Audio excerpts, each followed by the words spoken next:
ভারতের প্রশ্ন ফাঁসকে কেন্দ্র করে ছাত্র আন্দোলন, সংসদে অচল অবস্থা এবং রাজনৈতিক উত্তেজনার মধ্যেই প্রথমবারের মতো সরাসরি শিক্ষার্থীদের উদ্দেশ্যে গুরুত্বপূর্ণ বার্তা দিয়েছেন প্রধানমন্ত্রী নরেন্দ্র মোদী।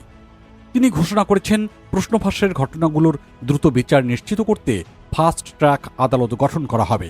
তবে এই ঘোষণার পরপরই বিরোধী দল কংগ্রেস এবং আন্দোলনকারীরা সরকারের সমালোচনা আরও জোরালো করেছে। সামাজিক যোগাযোগ মাধ্যম এক্সে দেওয়া এক বার্তায় প্রধানমন্ত্রী নরেন্দ্র মোদী বলেছেন, দেশের যুব সমাজের ভবিষ্যৎ ও কল্যাণের চেয়ে গুরুত্বপূর্ণ আর কিছু নেই। তিনি জানিয়েছেন, প্রশ্ন ফাঁসের সঙ্গে জড়িতদের দ্রুত ও কঠোর শাস্তি নিশ্চিত করতে সরকার বিশেষ আদালত গঠনের সিদ্ধান্ত নিয়েছে এবং সংশ্লিষ্ট কর্তৃপক্ষকে প্রয়োজনীয় ব্যবস্থা নেওয়ার নির্দেশ দেওয়া হয়েছে। প্রধানমন্ত্রী আরও বলেছেন, শিক্ষার্থীদের স্বাস্থ্য রক্ষায় সরকার ধারাবাহিকভাবে বিভিন্ন পদক্ষেপ নিচ্ছে এবং যারা তরুণদের ভবিষ্যৎ নষ্ট করার চেষ্টা করবে তাদের কাউকেই ছাড় দেওয়া হবে না। এই ঘোষণা এমন এক সময় এসেছে যখন দিল্লিসহ বিভিন্ন স্থানে প্রশ্ন ফাঁসের অভিযোগ ঘিরে ছাত্রদের বিক্ষোভ অব্যাহত রয়েছে।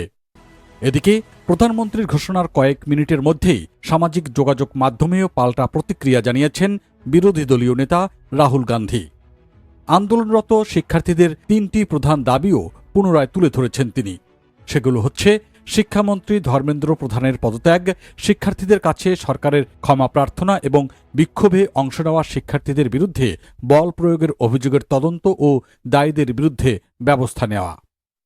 এর আগে রাহুল গান্ধী দাবি করেছিলেন, গত এক দশকে ভারতে ১৫০টিরও বেশি প্রশ্ন ফাঁসের ঘটনা ঘটেছে, কিন্তু এসব মামলায় উল্লেখযোগ্য কোনো দণ্ডের নজির নেই। তবে এই সংখ্যাটি নিয়ে সরকার আনুষ্ঠানিকভাবে একমত হয়েছে এমন কোনো তথ্য এনডিটিভির প্রতিবেদনে উল্লেখ করা হয়নি। অন্যদিকে আন্দোলনে অংশ নেওয়া সংগঠন ককরোচ জনতা পার্টি সিজেপি ও শিক্ষামন্ত্রীর পদত্যাগের দাবি পুনর্ব্যক্ত করেছে। সংগঠনটি সামাজিক যোগাযোগ মাধ্যমেও সংক্ষিপ্ত বার্তায় জানিয়েছে, তাদের মতে শিক্ষা মন্ত্রণালয়ের রাজনৈতিক দায় স্বীকার করা উচিত ছিল। এই পরিস্থিতিতে অচলাবস্থা তৈরি হয়েছে দিল্লির সংসদেও। বিরোধী দলগুলো নরেন্দ্র মোদীর বক্তব্য দাবি করেছে এবং শিক্ষামন্ত্রীর পদত্যাগকে আলোচনার পূর্বশর্ত হিসেবে তুলে ধরেছে। অন্যদিকে সরকার বলছে, তারা সংসদে বিষয়টি নিয়ে আলোচনা করতে প্রস্তুত, কিন্তু বিরোধীদের শর্তের কারণেই বিতর্ক এগোচ্ছে না। বিশ্লেষকদের মতে বর্তমান পরিস্থিতি শুধু প্রশ্ন ফাঁসের তদন্তের মধ্যেই সীমাবদ্ধ নয়।